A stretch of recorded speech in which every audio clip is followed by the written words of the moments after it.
আব্বা ডেইলি আমার আব্বা এই রাস্তার পাশে আইসে আমার এই ঘরটার জন্য কান্নাকাটি করে।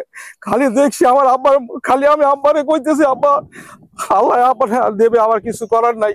কিন্তু তারপর আমি কি করব, আমার আব্বাই কত কষ্ট করে এই ঘরটারে বানাইছে যা বলার মতন না। আমার এখানে 80% জায়গা এবং আশেপাশে লইয়া প্রায় আমার 1 একর জায়গার বেশি সব নদীর ভিতর বিলীন হয়ে গেছে।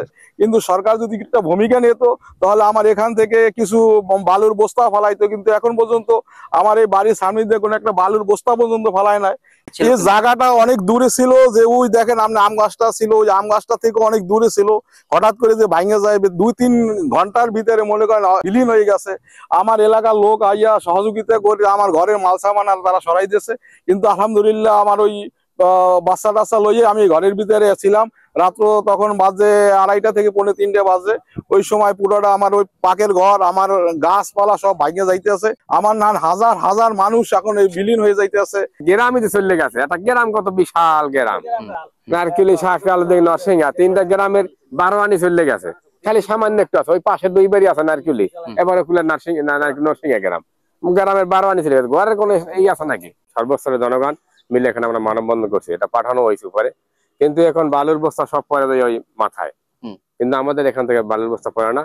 আর এই জন্য আমাদের এই বালুর বস্তা আগে সরকার পদক্ষেপ নিত, তাই ঘরটাও আমাদের মোটামুটি টিকে থাকতো। 2:30 বাজে তখন আমরা দ্রুত আমার বাড়ি ওই পাশের বাড়ি, আমরা দ্রুত আইসা মাল সামানা বাইর করছি। বাইর করে সব বাইর করতে পারি নাই, তা ওই পাকের ঘরটা সব একেবারে নাইমে টেমে একেবারে কিছু মাল ভাইসাও গেছে, তা বোঝেন না যা কিছু হয়।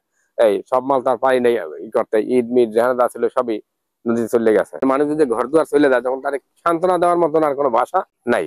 আজকে বাড়ি ঘর ভাঙতে ভাঙতে কয়েকশো একর একরে চলে গেছে, এখন 1-2টা গ্রাম চলে গেছে। ঘর একটা করার মতন কোনো পরিস্থিতি আমার নাই, সব বিলীন হয়ে গেছে। আমি সরকারের কাছে, আপনাদের কাছে আমি অনুরোধ জানাচ্ছি যে আমরা এক জায়গায় একটা কিছু থাকার মতন একটা ব্যবস্থা করার জন্য, যাতে আমি থাকতে পারি আমার বাচ্চা টাচ্চা নিয়ে, আমার ফ্যামিলি নিয়ে।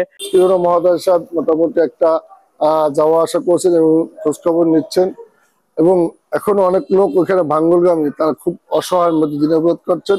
তারা যাতে ঘর দুয়ার সঠিকভাবে পেতে পারেন এবং বাসস্থানের জায়গা পেতে পারেন, সেজন্য আমি সরকারের দৃষ্টি আকর্ষণ করছি। এই রাস্তা যদি আবার ভেঙে যায় তার আমাদের জনবিচ্ছিন্ন 7 লাখ আমরা অনেক বিপদগামী হয়ে যাব। এর জন্য উচিত কর্তৃপক্ষ যে যেখানে আছেন, যার যতটুকু ক্ষমতা আছেন, সবাই এই রাস্তাটাকে যাতে সংস্কার করা যায়, ভাঙ্গল রোধ করা যায়।